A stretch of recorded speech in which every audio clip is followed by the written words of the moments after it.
Harvey, what are you fucking saying? All right, let's get fucking cracking, mate. Let's get it started. Awesome, mate. So welcome to the podcast. I'm joined by a man that needs no introduction, really. But saying that, mate, I'm going to give you 60 seconds to tell us a little bit about yourself. So when you're ready, mate, I'll press go on the timer. 60 seconds, I'm good to fucking go. I am Paul Mort. I work mainly with married businessmen that need to get their shit together. I do that through my book, Fucking Unstartable, my audio book, How to End Self-Sabotage, through online coaching, online mentoring, online training, and speaking on stages all over the world. I ended up stumbling into this because in 2014, I was suicidal.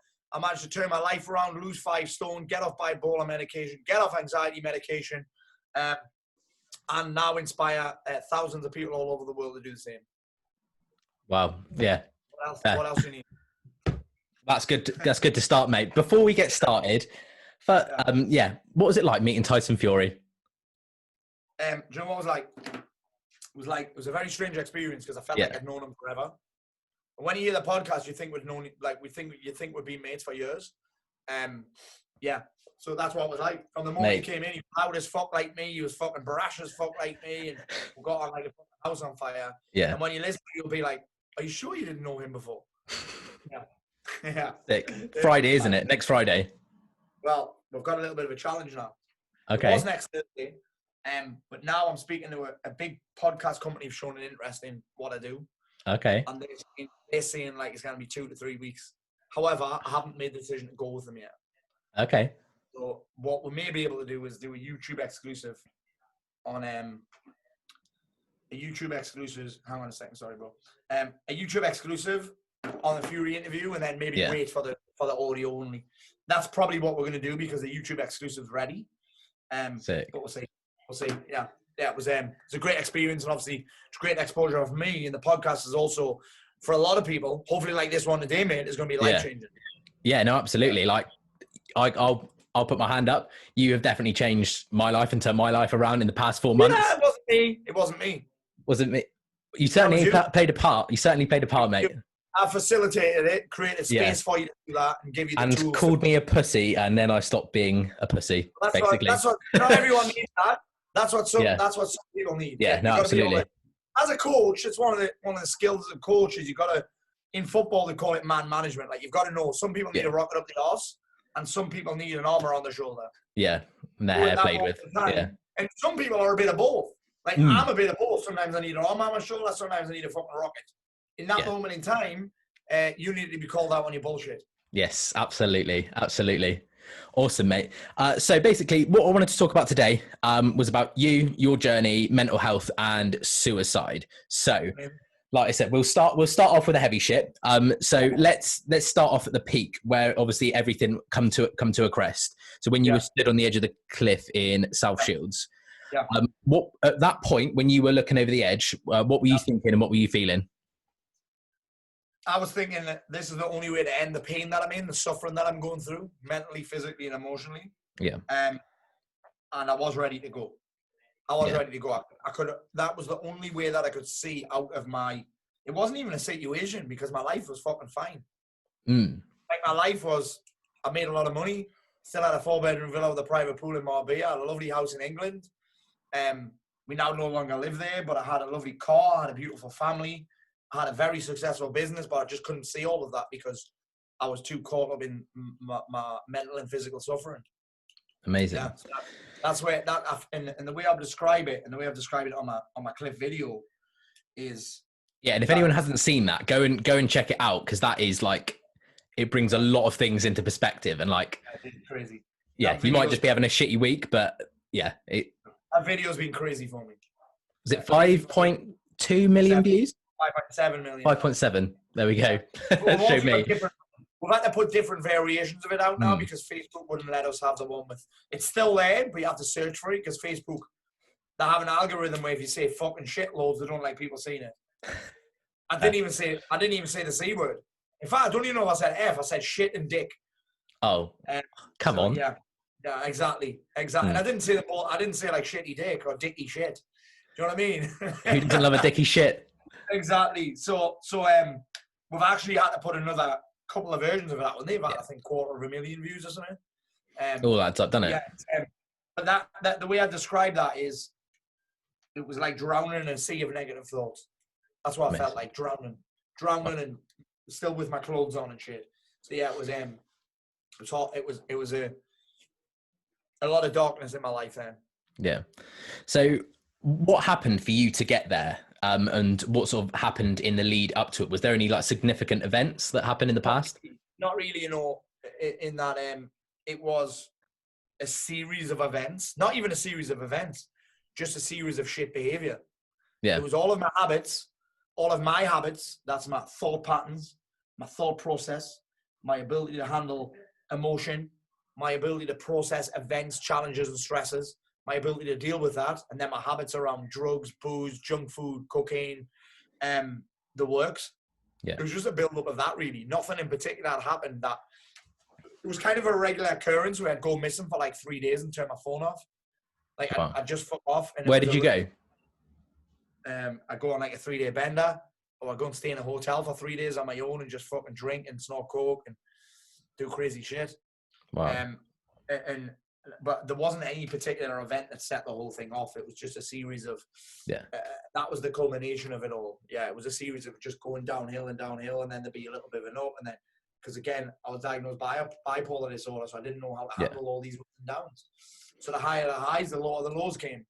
And then, it was obviously then that culminated with rock bottom. Cool. Amazing. So again, what stopped you?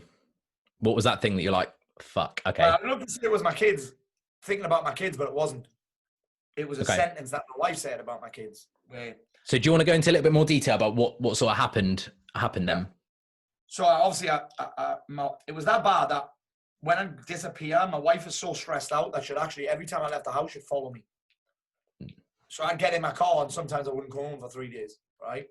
So she'd leave the house and follow me. And this particular day, I must have been having the right fucking hissy fit and just fucked off and said, that's it.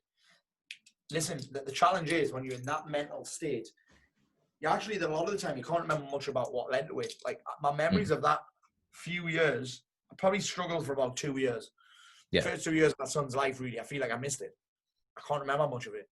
It's sketchy as fuck, my memory, probably because I was fucking high as fuck all the time.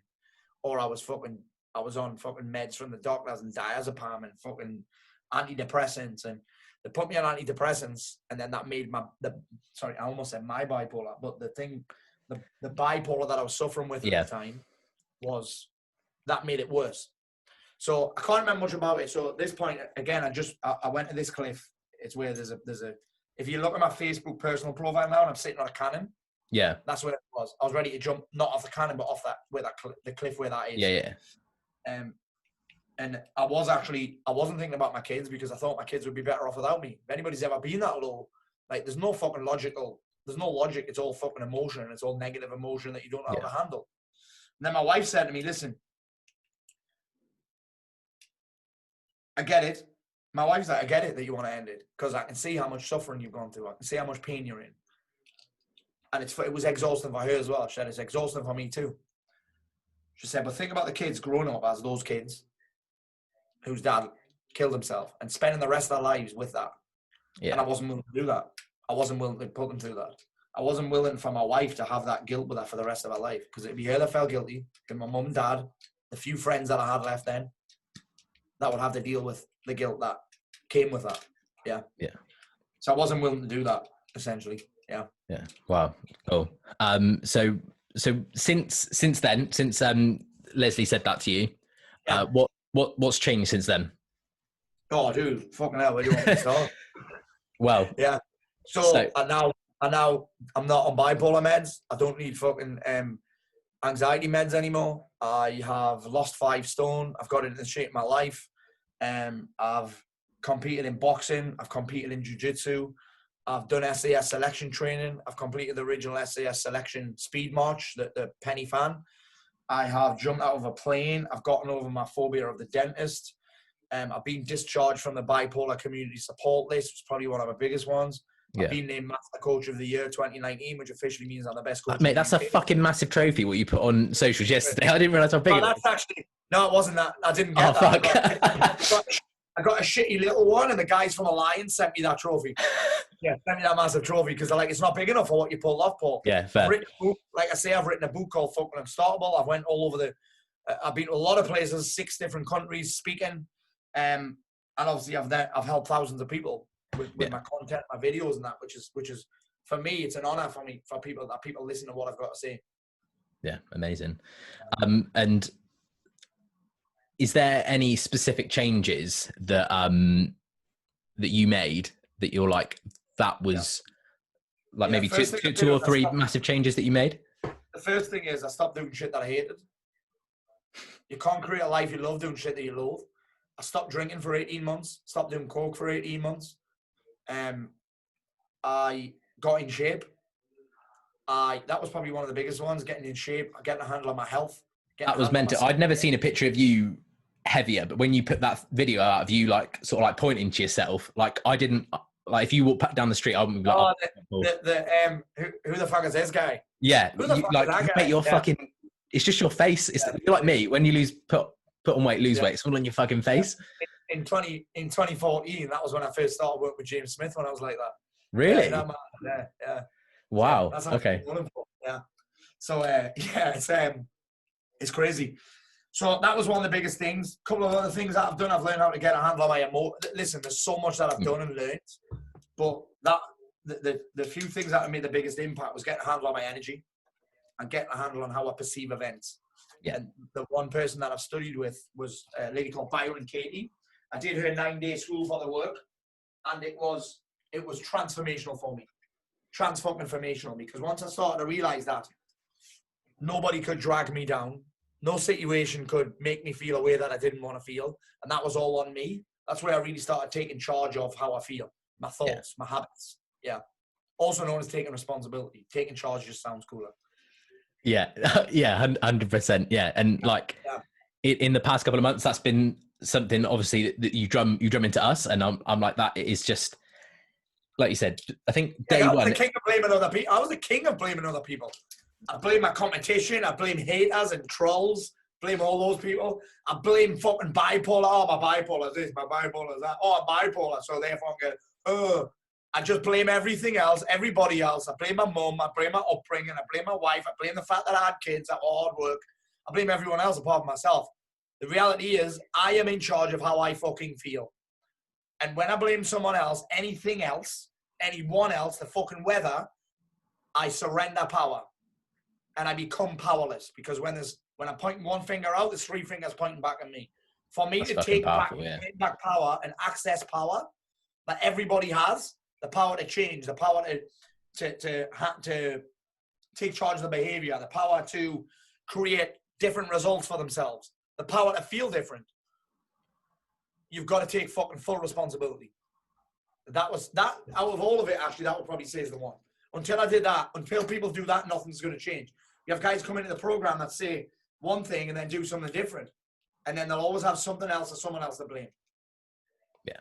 Like I said, so the pointing one finger, having 3 pointing back. Yep. Yeah. That's killer. That is killer. Then you just realize it's all on you. Yeah. At least 2/3 of it's you. 3/4 of it is you. Yeah, exactly. Yeah. There you go. Special shit, mate. Yeah, the thumb's not in it. The thumb's not in, is it? Mate, no one counts a fucking thumb. Yeah, no one counts a thumb unless it's like a fucking trigger. Pew, pew, pew. And yeah, so like you said, obviously you've been through this fucking massive journey. What does your life look like now? So my life looks like now is it's crazy. My book's still flying out. We've done about 15,000 copies, I think. I'm still getting asked to speak at events all over the world, even though there's none fucking happening. We're just about to launch the podcast with Tyson Fury, which is huge. I'm buzzing about that. We've got guys from Geordie Shore, fucking Love Island coming in next week. We've got a UFC fighter coming in next week. Sick. We've got also what's going down with that podcast. I've just signed a deal with the second biggest publisher in the world that I'm not supposed to tell you about, but I just have. So I already knew about it. You told me about it on Tuesday. I know that's going to be a big deal. It's going to be released in January.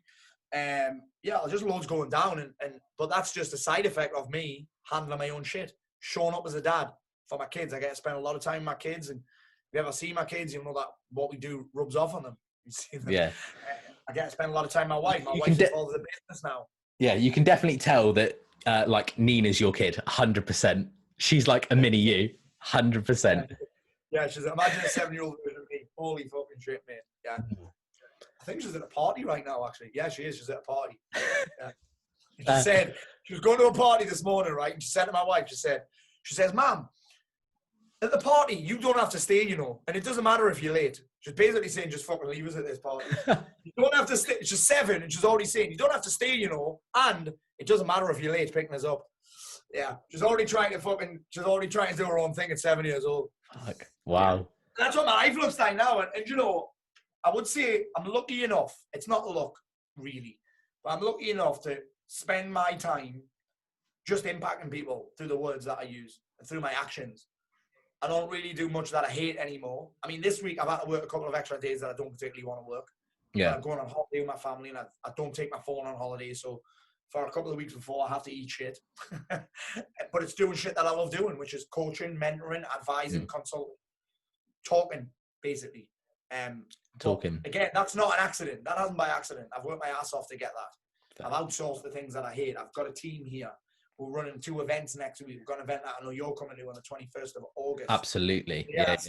That's my life right now. My life right now is busy, but I'm busy doing shit that I love by choice. Yeah, I'm still training jiu-jitsu. We're training jiu-jitsu tonight in the dungeon. So yeah, that's pretty much my life right now. I'm doing shit that excites me and motivates me. Yeah. Yeah, amazing. So how do you cope when you're having a down day? What do you do to get yourself out of the shithole? Do you know what? I haven't had one for a while now. Yeah. Today I'm tired. I knew you'd say that. Yeah, today I'm tired. Today I'm tired because I pulled a big day yesterday. We've got a lot going on right now. We've got new staff. Did you hear the bell going off there? That's Mac made a sale. Yeah. Max closed the sale. Mac, what was that? Lions. Nice. I love it. Harvey's next. Yeah. Don't say that. Yeah. That's the fucking goal. I love it. So it's gonna happen. So if I'm having a down day, it's very rare these days because I've created a life that, and again, everybody gets to do this.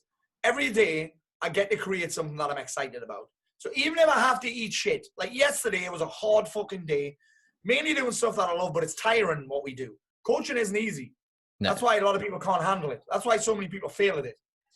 That's why so many people dabble at it, because it's not easy. Particularly coaching the type of people, the men that I coach, is hard. It's hard, but I love it. So yeah. Again, I very rarely get down days because I fill my life full of things that I like doing. I mean, how simple is that? It's actually fucking easy to do that. And listen, if I have to do things that I don't like doing, or listen, it's not always possible to do what you love all of the time. Yeah. But I can always find a way to love what I do. So even if I have to eat shit, I can enjoy eating shit because I know what's on the other side of it.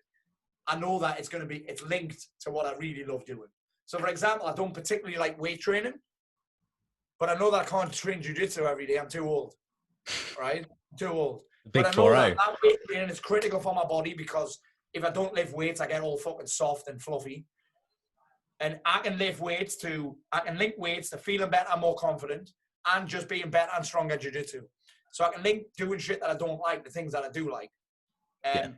So that's really easy. So the down days very rarely come these days. If they do come, I always look at, well, how's this happen? You don't get a down day by fucking accident. It doesn't happen by accident. It's not. You've done something or a series of things that have led you to that state. You've got to take responsibility for that. Yeah. So when I work with guys who are drinking and that, and they're complaining about feeling like shit, I'm like, mate, come on. Guys with anxiety fucking drinking loads of coffee, bro. You didn't end up in that state by mistake. And again, sometimes, or the challenge is that sometimes you do it unconsciously. Sometimes, again, I've said this before, you know this, anxiety isn't something that you catch. It's not contagious, you create it. It's not corona. How have I created this state? How have I created this? But then I really focus on how I want to feel. How do I want to feel? And what am I willing to do to feel like that? That's as simple as it is. So I do things like, listen, Again, I very rarely end up like that, but I'm going to do things that are going to create the state that I want. So it might be, you know what, I'm going to do some breathing exercise. It might be, you know what, I'm going to go for a walk. It might be, you know what, I'm going to go and jump on the fucking mini trampoline that we've got here. You know what I'm going to do? I'm going to ask Matt if he wants a game of ping pong. Do you know what I'm going to do? I'm going to jump in a cold shower. It can be that fucking simple. Do you know what I'm going to do? I'm going to journal. Do you know what I'm going to do? I'm going to do a live video. Do you know what I'm going to do? I had to do this morning before my first call. I had to literally go, come on! I had to get all my state changes in, my clapping, my music, etc., etc. It's very fucking simple to change your state. The music's fucking powerful as well. It is powerful, mate. You just got to be often willing to give up the role of the victim. That's what a lot of guys have the challenge being. I had a conversation this morning. We had a great conversation with a guy this morning called Sean. He was saying, how do I stop playing the victim, Paul? I said, first of all, you've got to understand that you get something from it, right? So he knows, he's aware that he does this, right? Which is amazing. That's the first step. That was me. So I used to disappear. That was me playing the victim, by the way. I used to disappear. I was talking to Mac about this morning. When I was in Wake Up Warrior, I'd regularly leave the WhatsApp group because I was playing the victim. I'd leave the group. Like an attention-seeking sort of thing? Yes. Yeah. Okay. Because I'd want people to ask me if I was okay. Now I just tell people when I'm not okay. Yeah. Listen, I said, Lesley this morning, I said, Lesley, I'm fucking struggling today. And she said, what could I possibly do to help take something off your plate? She asked the world-class question. What do you need me to take off your plate? I'd love it if you could prepare my food for a day so I don't have to fucking do it. So anyway, you got to understand. So I said to this guy, Sean, got to understand that you do it because you get something from it. You see a perceived benefit, a perceived advantage, and a perceived positive of doing it. Otherwise, you wouldn't do it. Then you've got to weigh up, okay, what are the negatives, the drawbacks, and the disadvantages of acting like a victim, of playing the victim, giving up the role of the victim? Playing the victim, yeah. And once one of those outweighs the other, that's where you'll decide to do. So if you only see benefits in playing victim, you'll keep doing it. If you then become aware of the negatives and how it negatively impacts you, as a man, as a woman, as whatever, that's when you'll start to get a handle on it. But also, the second piece of this is, I'm looking at, okay, what are the benefits of doing this? And then be like, is there a way for me to get those benefits without impacting my long-term success? Does that make sense? So I get a short-term benefit.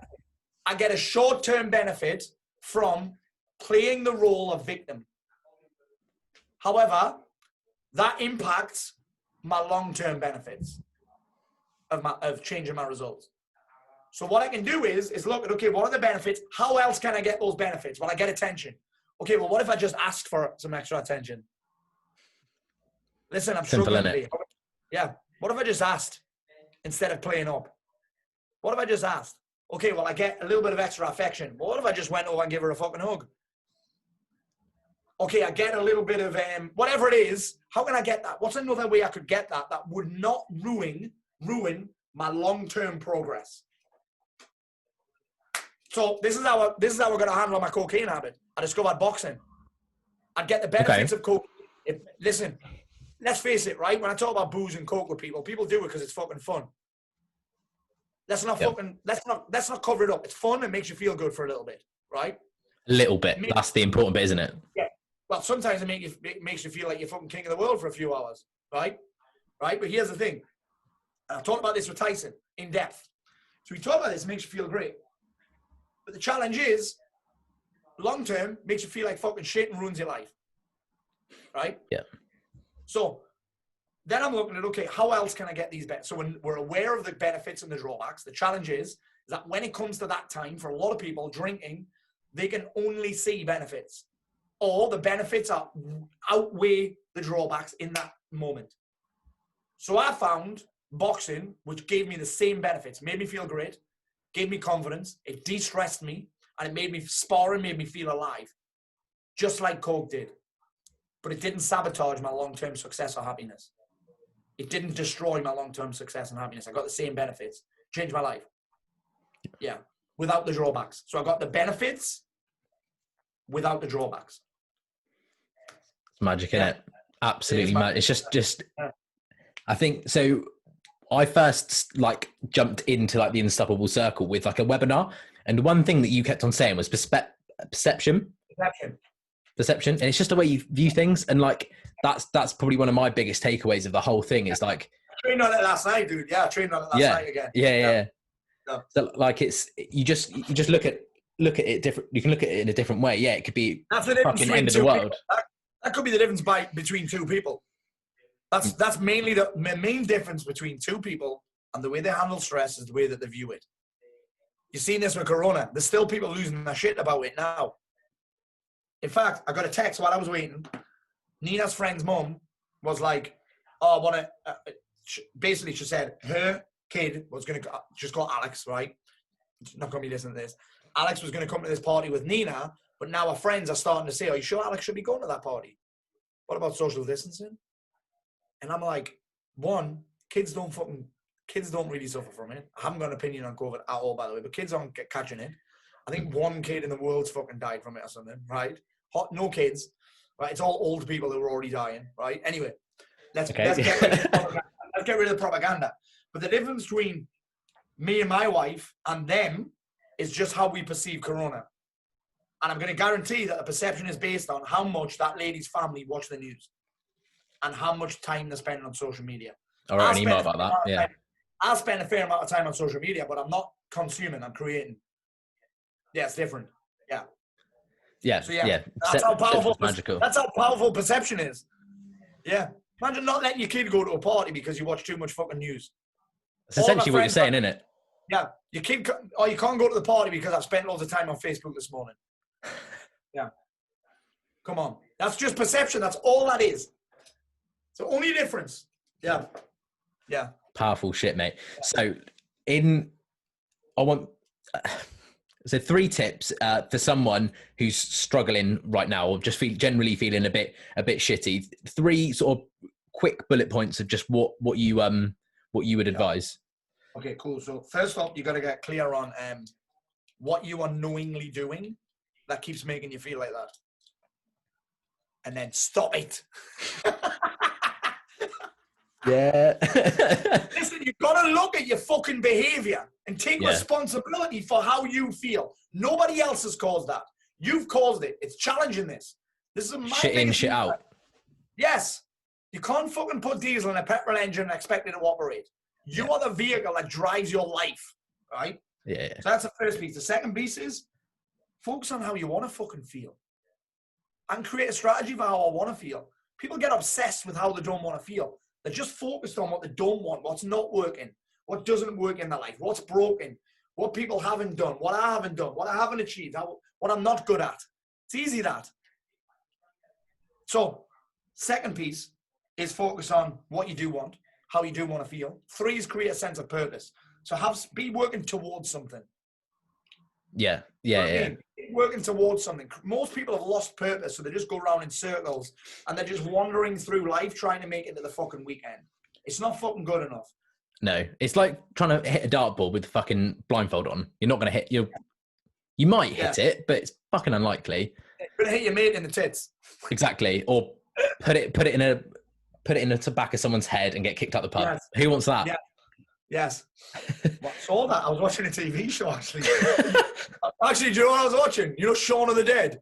Yes. I was watching Shaun of the Dead. I was watching Shaun of the Dead last week with my kids. Yes, it's a 15, but so fuck.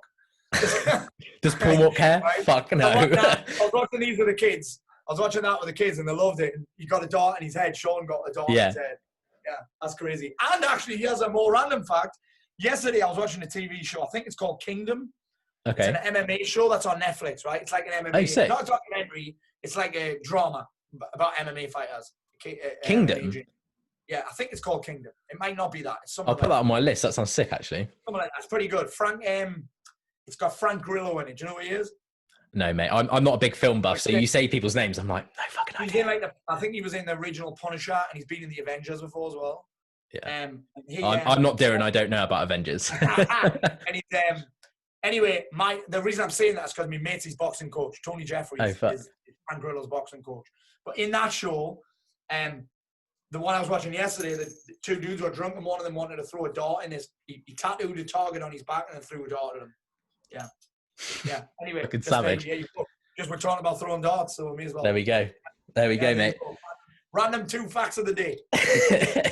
So, basically, I'm going to say a little phrase, and I want to get the Mr. Unstoppable Paul Mort opinion on it. And I know I kind of know where it's going to go, but yes. I said, these are things that have really stood out for me that you yes. said. And I'm like, fucking magic. So I'll say the thing, and then I want you just to respond in whatever means necessary. So I hate people. Means I hate myself.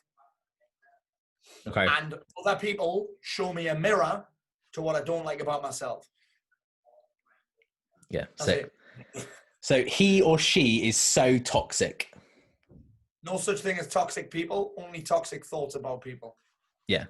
Or like something you said as well. It's like, listen, how can I call you negative? If I call you negative, what does that exactly mean? What I was going for. Yeah. What sort of person does that make you? Yeah. Fucking bullshit, man. Bullshit. Yeah. Yeah. That's somebody not being able to handle their own thoughts and emotions. Yeah. It's like if you're like, avoid negative people. I'm like, fucking hell, you're going to spend a lot of time on your own. So everyone likes to fucking whine every now and again. And some people whining and complaining is their way of making themselves feel better. That's their prerogative. People say shit, they make shapes with their mouth, and then noise comes out. We make it mean what it means. That's it. That's fucking killer. You said that on the podcast with James and Darren, in January, whenever it was, and I was there. Like I was walking down the street and I stopped, and I'm like, yeah. Listen, you gotta understand that even I complain. I think it's a normal thing. We get caught up in this delusion of positivity. Like there's no positive without a negative. If I said this, I got this from G. Martini. If I said you were always positive, never negative, you're always honest, never told lies, you're always caring, never awful, you're always nice, never naughty, you're always all those things, you'd say, no, I'm not.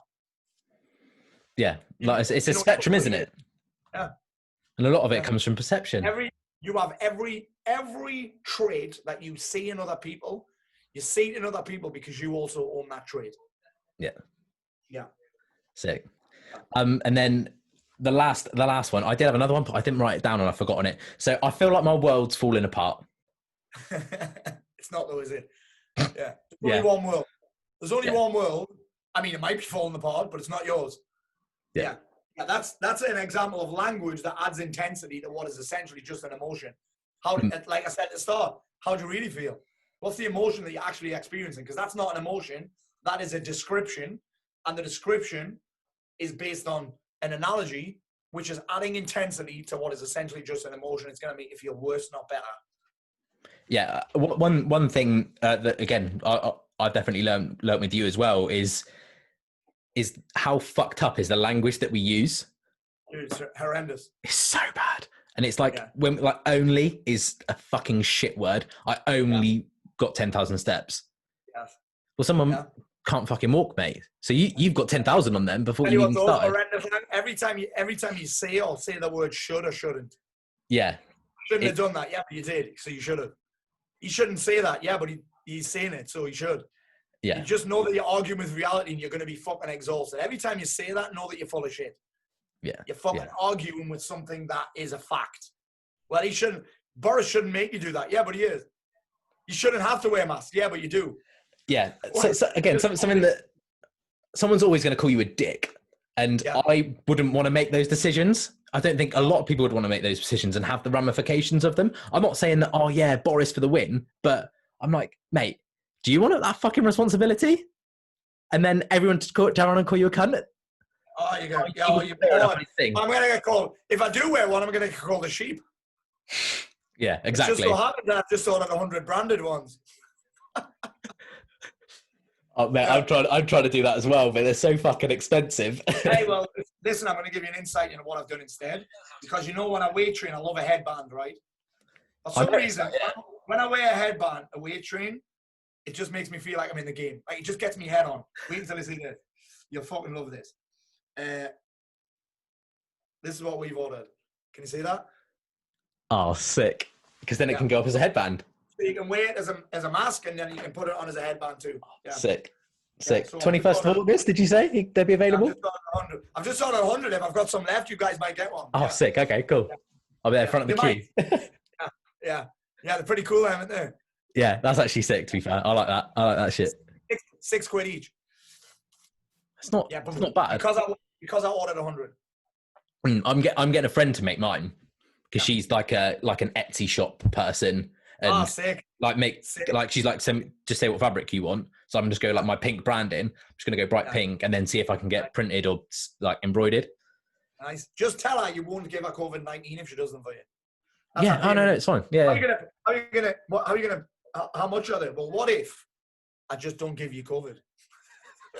Exactly. That's your payment. I'm just not going to cough on you. I'll wear my mask to pick them up. Exactly. Yeah. We shouldn't really joke about this, but hey, we already have so tough shit, so we should. Yeah. There you go. Fucking amazing. So something that we've spoken one-on-one about quite recently as well, and it's with the world returning inverted commas normal again. Morning routines, rituals, and actually getting up at a normal time. Yes. What are they? Why should we have them? And how should they? Only purpose of a morning how ritual. Do they look? Yeah. So the only purpose of a morning ritual, you got to understand that you can't just copy someone else's morning ritual, because it may be for the things that you don't value, you don't like doing, and you don't see the point of. Right. The only thing I need to see the point of is a morning ritual that gets you set up for the day. Yeah. Puts your state on point so that you can handle anything that comes your way, anyone that comes your way, anything that goes well, anything that doesn't go well. Right? So this is going to put you in a position where there's no such thing as bad days and good days. There are just days and what you make them mean. No such thing as bad days or good days. There are days where things happen and then you put a filter on it. So I could I'll have challenging days. Not bad ones. Bad ones just fucking makes... If I put a frame of a bad one or a filter of a bad day, I'm going to feel like shit about it. If I put it as a challenge in it, I'm going to fuck me, I smashed the shit out of that. Yeah, it was hard. It was hard today, but I got through it. It's character building, right? Yeah. Was anything good ever easy? Well, no. No, and you got to consider even a shit day has a best part of it. Yeah, even if it's absolutely. The end of it. Even if it's the end of it. Or sitting down and having your tea, yeah. It's fucking... Exactly. Little things like that. There's a lot of people who don't have that opportunity. So, anyway, morning rituals to put you in peak states so you can dominate your day and get clear on your priorities. The challenge that people have is to try and copy everyone else's or to make it hard. If your morning ritual, your morning routine requires motivation, you're not going to do it. And you're not going to be consistent with it. I wake up in the morning excited to do my morning rituals because I put things in that I value that make me feel great and that help me get clear on my priorities for the day. And so that can create things that I get excited about. Yeah. You need a morning ritual that actually motivates you, not the other way around. Yeah. Yeah, that's exactly the key to it. It doesn't have to be long. You got to keep it simple, convenient, and it should get you excited about doing it. If it doesn't, you're not going to fucking do it. Yeah. And then you're going to beat yourself up for not doing it and make things fucking worse, and it's going to have the opposite effect. Yeah, exactly. That's why I don't. Everyone asks me about mine. I'm like, well, I'll share it with you, and I'm always going to guarantee that if you do it, it'll make you feel fucking amazing. But if you don't value the things that are in there, and if you don't see the benefit in them, you're not going to fucking do it. Yeah. Yeah. So mine's real simple. I fill in my Unstoppable Daily Planner, unavailable anywhere else unless you're part of Unstoppable Transformation, Unstoppable Alliance, or Unstoppable Elite X. And I fill that in, spend a bunch of time on that, getting clear on how I want to feel, my priorities, creating leverage, and creating impact for people. Then I'm also having a coffee. Sometimes I fill in my journal while I'm having a morning poo. Then I go and do yoga. Yeah, exactly. I go and do yoga for 15 minutes. I then do about 6 minutes of breathing exercises, get my oxygenate my body. Then I have a cold shower, and then I walk to the office. Sometimes, like this morning, I swap yoga for a sauna. I've been lucky enough to build a life where I've got a sauna at home. It wasn't even that expensive, to be honest. Most people spend more than little sheds, aren't they? Yeah. You just got to be in queue in it. It's a single, I've got a single infrared sauna in my bathroom. So listen, most people spend that in a couple of months on, like it was 900 quid, my sauna. Most people spend that in a couple of months on booze and coke. Yeah, it's crazy, isn't it? Just money you fucking spunk up the wall on shit like that. I don't spend anything on booze. Yeah, exactly. Nothing. Even if I do decide to have a couple of drinks, normally it's like someone bought me something for my birthday. You know what I mean? Someone bought me something for my birthday, or I'm out with the boys and they'll buy me a drink. But that's every fucking, maybe once a quarter. Yeah. Yeah, it's not a weekly thing, yeah. That's just not my fucking thing. I've got more important shit going on in my life. I'm on a mission right now, and I don't have the time or the energy to slow down because I just saw the benefit in getting drunk for a little bit. Yeah. And how shit do you feel the next morning? Oh, bro, when you're fucking 40 years old, trust me, that is no fun. Yeah. No. And I'm not even talking about the next morning. I'm talking about the morning after that, and then the knock on into the rest of the week. Yeah, exactly. Even if it's a Saturday night, you're starting to affect your Monday and Tuesday, which then knocks on to the rest of your week. Strong start, and innit? And then you're happy to make it to the Friday, so you drink again because the week was such a struggle. That's the roundabout that people find themselves on that they can't get off. Yeah. The merry-go-round. People chasing your intel constantly. Yeah. Yes. Yeah. Chasing feeling good. Chasing feeling better. Yeah. That's a difficult fucking thing to get off. Yeah. Yeah. Yeah. But fucking amazing. Once you go a couple of weeks, it becomes much easier. Yeah. Yeah. Like you said, you're just eating shit at the start. Yeah. Yeah. Most people have just forgotten what it feels like to feel good. They don't know what it feels like. So they just survive. Yeah, which is kind of sad, really, but I get it. I totally get it. I've been there. Yeah. Yeah. Fucking amazing, mate. So looking back at the past 28 days, what's been your biggest insight or lesson? Ooh, that if you want people to take you seriously, you've got to act like you want them to take you seriously. Yeah. So with this podcast deal, I couldn't just fucking send a fucking Instagram message and say, hey, mate, do you want to come on the podcast? I had to go through the right channels. I had to put fucking some wedge down to prove that I was serious. There we go. Fucking another one. Yeah, that's why. And then you had to put in, what else did we have to put down? We had to prove that the podcast studio didn't want to do it. They were like, oh, we're closed. I've got someone in. I had to say, listen, I'm serious. I showed them that I was serious. Same with the book deal. Wouldn't have got the book deal over the line unless I showed up and I said, listen, I take my results seriously. I take my commitment seriously. Why would anyone else take me seriously when I don't take my commitment seriously, my word seriously? I'm a man of my fucking word. Do what you said you would. Wearing a t-shirt. Yeah. So that's probably the biggest insight. Yeah. And second biggest insight is that if you don't feel like you've got a mission, you're going to be spinning your wheels forever. If your outcomes, your targets and your goals don't feel like a mission and they're about impact and the impact that you have on your own life and the impact that you have on other people's lives, then again, you're going to be spinning your fucking wheels and treading water. Those are probably my two biggest insights. Yeah. Yeah. Amazing, mate. Amazing, mate. Just something I wanted to add on at the end that's just popped into my head. So like something that you've been saying on your Facebook Lives recently is about people, you get the brunt of abuse, shitty comments on on a Sunday. I got some yesterday. I had two people yesterday this is a new phrase that I came up with. They tried to success shame me, saying that I was bragging and that I shouldn't be showing off because it makes other people feel bad. And I thought you were like me and that you were going through this. All you ever talk about is how well you do. And I'm like, what the fuck else do you expect me to do? Talk about how shit I'm doing? Why would I? Do you know what I mean? Anyway, yes. So yes, very on topic. Yeah. So like you obviously were saying that you have a lot of abuse or shit on a Sunday. Why do you think that is? Because people are fucking hungover. They're either hungover and feeling fat and depressed and anxious because they've got the beer fear, or they're drunk and they're up late and they're feeling sorry for themselves, which I totally get. That's why I just send love back to them.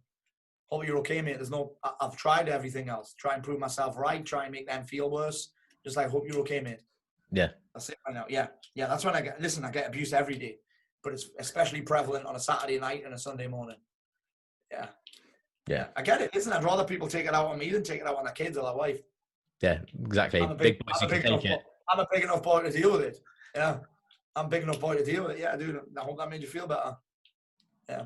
Because if trying to make me feel bad, it's not going to work, but I hope it made you feel better. Yeah, absolutely. Again, perception. That's why people do what they do. Yeah, that's why people do what they do. It's not about me. Yeah, it's not about me. My ego's, listen, everyone thinks I've got a big ego, but you've got to consider ego and confidence are two separate things. I'm very confident because of my results that I produce and the fact that I look at my results, because I work on my confidence a lot. My energy's good. But ego, to be able to handle people abusing you like that, I've had 2 death threats in the last 18 months. To be able to handle people abusing like that, you've actually got to drop your ego and stop trying to be right. Like, I've gotten over myself. So willing to be wrong as well, isn't it? It is. Like, I don't have to prove anyone wrong for me to be right. Yeah, don't have to prove anyone wrong for me to be right. But also, listen, you got to. If I'm taking things personally, that's my ego. If I'm constantly not doing what I want to do because of I'm worried about what people think, that's my ego. So I still worry about what people think, but I don't let it stop me from doing what I want to do, which means I've relinquished and beaten my ego. People think it's the other way around. The people who won't do what they want to do with their life because they're worried about what people might think, they've got the biggest ego, which sounds weird, but they haven't gotten over themselves. The ego's there to protect you. They haven't gotten over themselves. People that get really upset by criticism, they've actually got a big ego because their ego is being challenged. Yeah. Anyway. Yeah. People don't like being told that they're wrong or challenged. Yeah. I think that's the lesson of it, mate. Yeah. Mate, obviously we've got to jump into a business boot camp right now, so I'll finish. I've got some fire lined up. Mate, it's Paul Mort training. Of course, it's fucking fire lined up. Right, yeah. Mate, thank you so much for coming on. I really, really appreciate it. Absolutely game changing. And even if it can this podcast can have 1% of the impact that we've had working together, that's a fucking win for both of us. It is, yes. Mate, absolute pleasure. You guys listening in, I hope it's been eye-opening for you. I hope I haven't challenged your beliefs too much, but either way, I hope I've had an impact. Yeah, absolutely. This guy's know what he's fucking talking about. I'll see you in 2 minutes. See you in 2 minutes, mate. Have a good one. Thanks again, boss.